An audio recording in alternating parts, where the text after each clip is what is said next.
संघर्ष पथ पर चलते हुए अगर आप हताश होने लगते हैं, नाकामी का डर आपको परेशान करने लगता है, तो आप इस रिपोर्ट को इग्नोर नहीं कर सकते।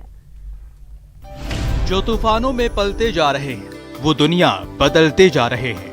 कल तक जमीन पर रेंग कर चलने वाले शिवराज की उड़ान के आगे आज आसमान छोटा पड़ रहा है। नागौर के 30 वर्षीय शिवराज सांखला बचपन से पोलियो से पीड़ित है। वो पैरों पर खड़ा नहीं हो पाते, लेकिन शारीरिक अक्षमता को उन्होंने जज्बे में बदल दिया।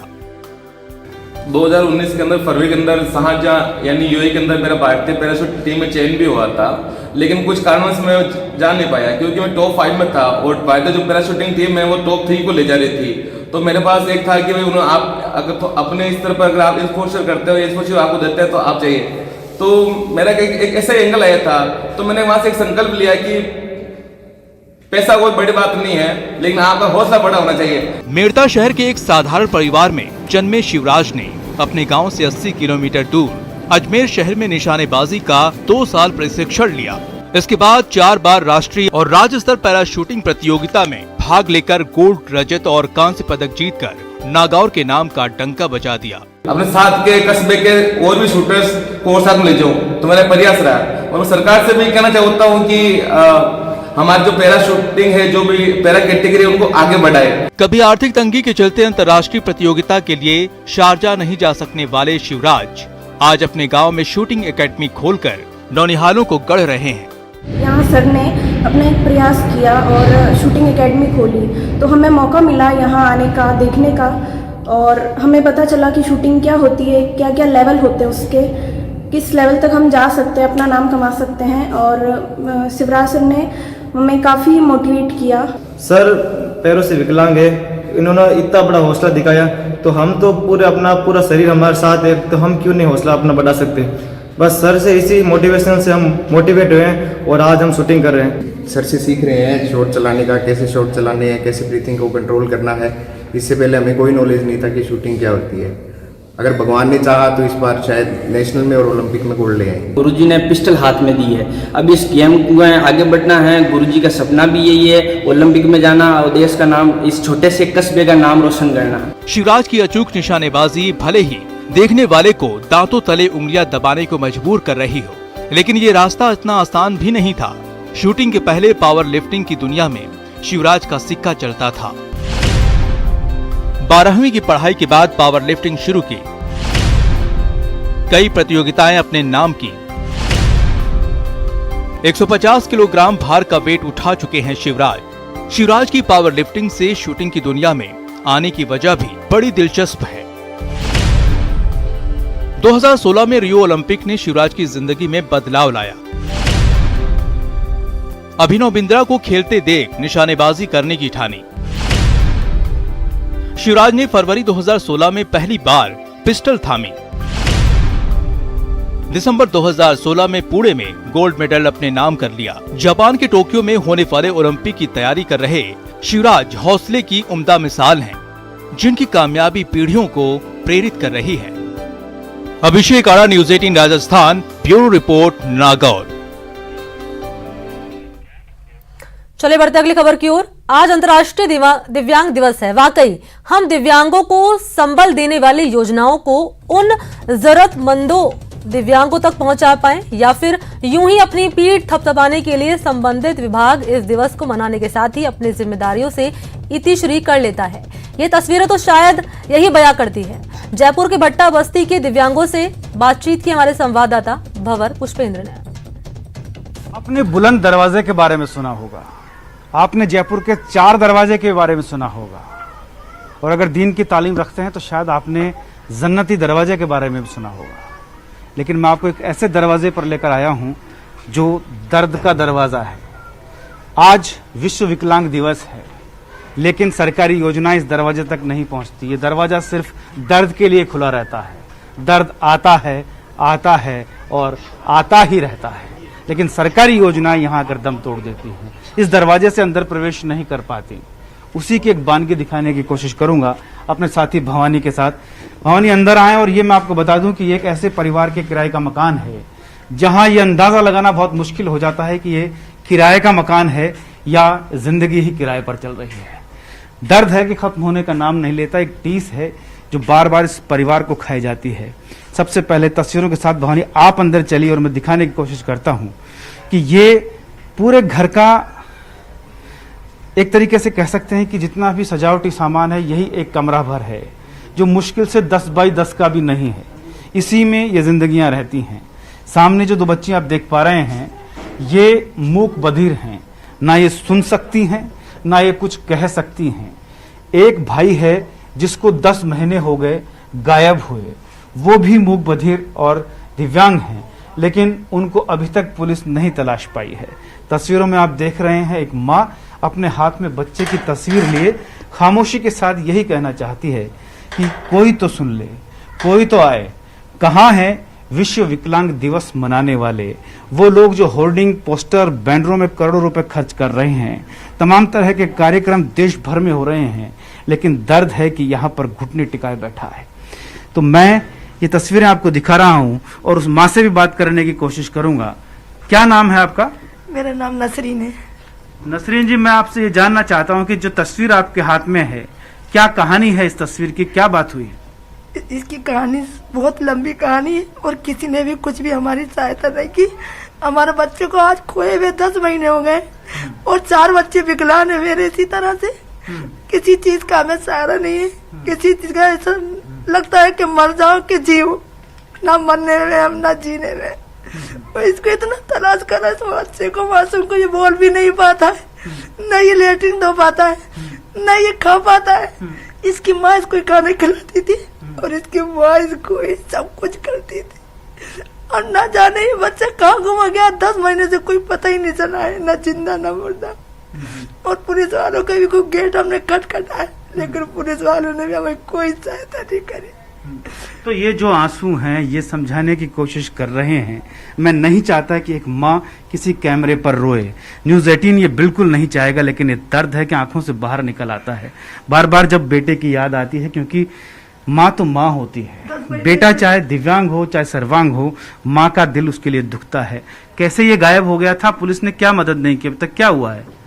ऐसे गया था, हम मंडी गए थे, मंडी से लापता हो गया। मंडी में ये ना मैडम के धन के हस्बैंड गुजरे थे, तो ये बाहर बैठा हुआ था। उन्होंने क्या कि ना अभी मैयत जाने को टाइम है, तो हम बच्चे को देखने आए बाहर, तो बच्चा लापता हो गया वहाँ से। उसी वक्त हमने टैक्सी करी, बहुत तलाश करा नहीं मिला। फिर भी हम आज तक उसको तलाशी में ही लगे हुए हैं। उसके बाद हमने रिपोर्ट दर्ज कराई, तो रिपोर्ट दर्ज में उन्होंने कर तो ली, बड़ी मुश्किल में करी, बहुत मुश्किल में चीज़ें करके करी उन्होंने। उसके बाद भी उन्होंने कोई पता कोई कुछ नहीं किया। मेरी बच्ची गूंगी बहरी है, तो ये भी भाई के लिए इतना रोती है कि अम्मी भाई कब आएगा, याद आती है भाई की। और आज 10 महीने से मैं रोजे रख रही है, रोजे।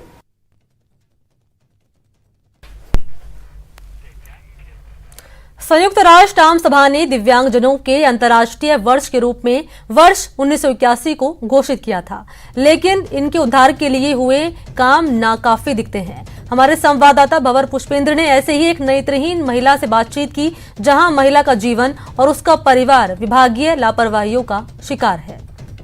हो गई हैं इन योजनाओं की असफलताओं को चलते चलते, इन योजनाओं का दर्द झेलते झेलते, गरीबी का दर्द झेलते झेलते पत्थर हो चुकी हैं ये आंखें। आप ठीक समझ रहे हैं, ये देख नहीं पाती हैं। आप देखिए, इन्हीं के ठीक बगल में ये परिवार भी रहता है, एक ही कमरे में ये परिवार सिमटा हुआ है। जिंदगी भी जैसे एक ही कमरे में सिमट कर रह गई है। आंखें इनकी देख नहीं पाती हैं। 3 बच्चे हैं, पति जो है वो भी आर्थिक रूप से संपन्न नहीं है। ऐसे में दिक्कतें जीवन यापन की हैं, जिंदगी को चलाने की हैं।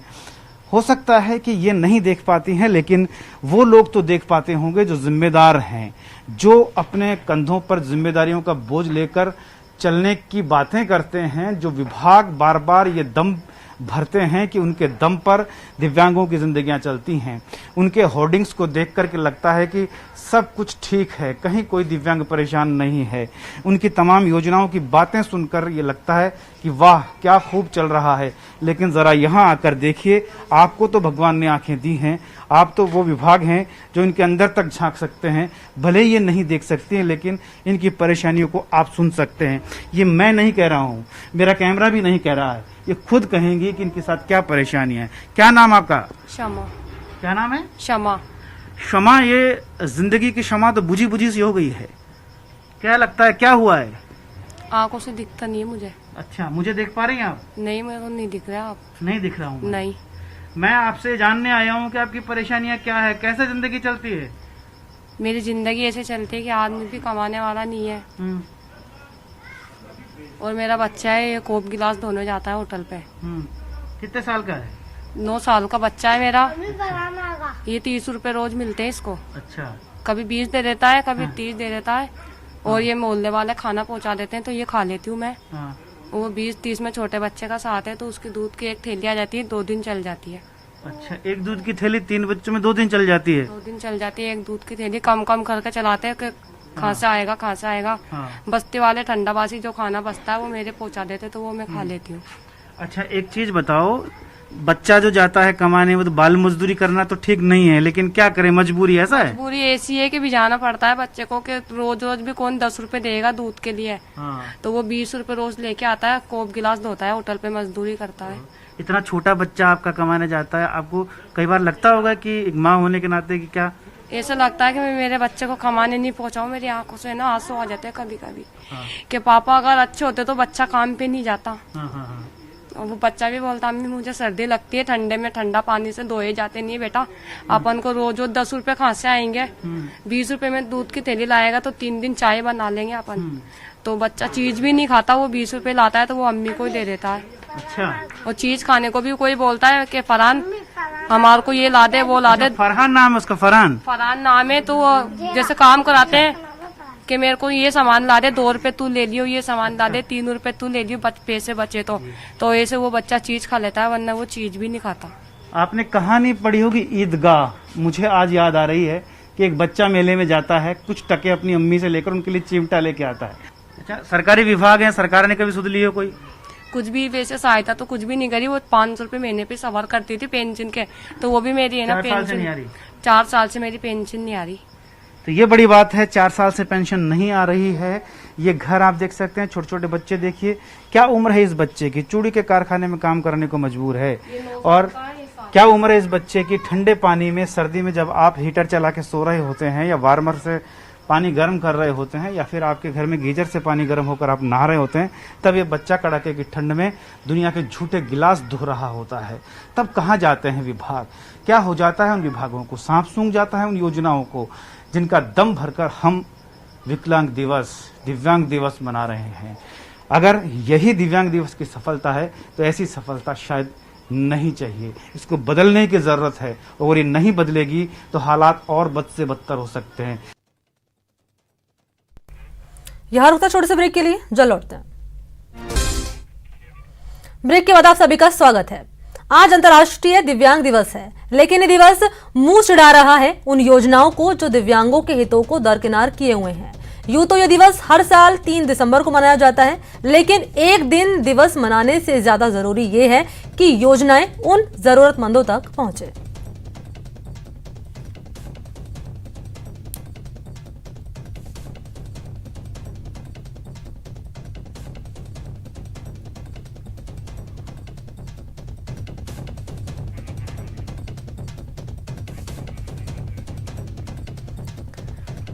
तो इस खबर का जायजा लिया हमारे संवाददाता भंवर पुष्पेंद्र ने।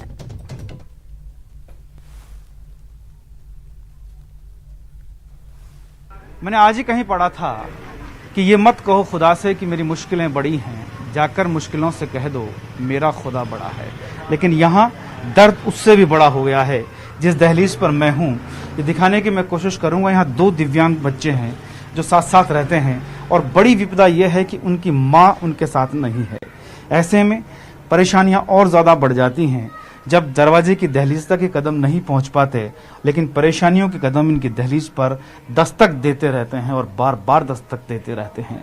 पीड़ाएं जब टीस से बड़ी हो जाती हैं, दर्द जब दुआओं से भी बड़ा हो जाता है, तब इस तरह के चित्र उभरते हैं, इस तरह की तस्वीरें सामने आती हैं।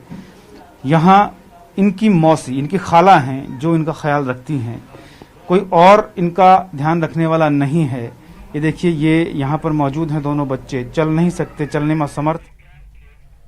तो बुलेटिन फिलहाल इतना ही। नमस्कार।